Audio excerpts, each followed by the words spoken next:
আচ্ছা, ওই পাশে যারা আছে একটু রাস্তাটা ছেড়ে দেন। ওইখানে একটা অ্যাম্বুলেন্স আছে, অ্যাম্বুলেন্স থেকে যেতে দেন। এই যে সাদা পাঞ্জাবি, ওই অ্যাম্বুলেন্স থেকে যেতে দিতে হবে তোরে ভাই। আরে কি আশ্চর্য, এই রাস্তাটা ক্লিয়ার করো না, এই রাস্তাটা ক্লিয়ার করে অ্যাম্বুলেন্সটাকে যেতে দাও।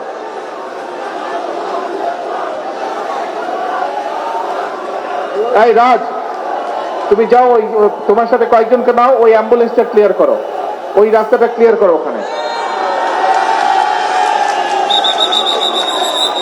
ওই পাশটা ক্লিয়ার করতে হবে, ওই রাস্তাটা ক্লিয়ার করতে হবে।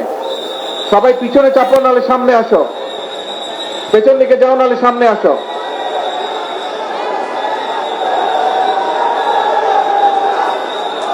আচ্ছা, এখন কথা শুনবেন না স্লোগান দেবেন, কোনটা? কথা শুনতে হলে চুপ করতে হবে তো।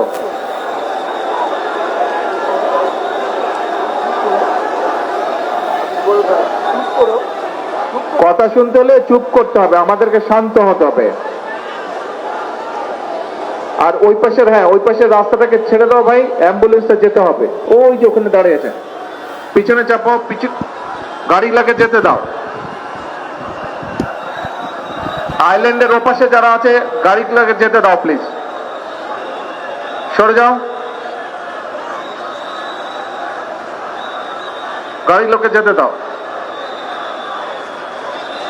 আচ্ছা, এখন শান্ত হতে হবে, কথা শুনতে হলে শান্ত হতে হবে সবাইকে।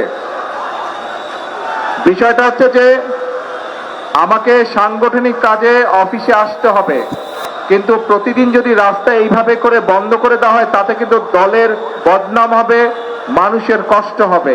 ঠিক আছে, এইভাবে প্রতিদিন রাস্তা বন্ধ করা যাবে না। যেভাবে সাধারণ স্বাভাবিক বিষয়, সেটি আমাদেরকে চেষ্টা করতে হবে যাতে স্বাভাবিক থাকে সবকিছু। অফিসে আমি আরো আসব, কিন্তু এরকম রাস্তা বন্ধ করা যাবে না। আর যদি এরকম রাস্তা বন্ধ হয়, তাহলে আমার পক্ষে অফিসে আসা সম্ভব না।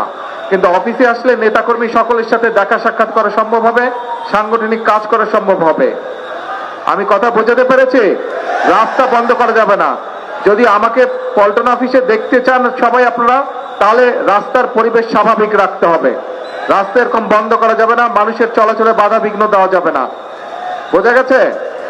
তাহলে এখন দয়া করে আগামী আধা ঘন্টার মধ্যে রাস্তাটা ক্লিয়ার করেন সবাই, রাস্তাটা ক্লিয়ার করেন।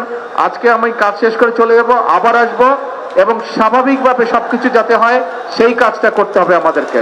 ঠিক আছে, সবকিছু স্বাভাবিক রাখতে হবে। আর একটি কথা, মানুষ অনেক প্রত্যাশা নিয়ে দলের দিকে তাকিয়ে আছে, মানুষ অনেক প্রত্যাশা নিয়ে দলের দিকে তাকিয়ে আছে। কাজে এখানে যে সকল নেতাকর্মী আছে, সারা দেশে আমাদের যে সকল নেতাকর্মী আছে, আমাদেরকে ধৈর্য ধরতে হবে, আমাদেরকে আইন শৃঙ্খলার ভিতরে থাকতে হবে, এবং আমাদেরকে মানুষের পাশে দাঁড়াতে হবে।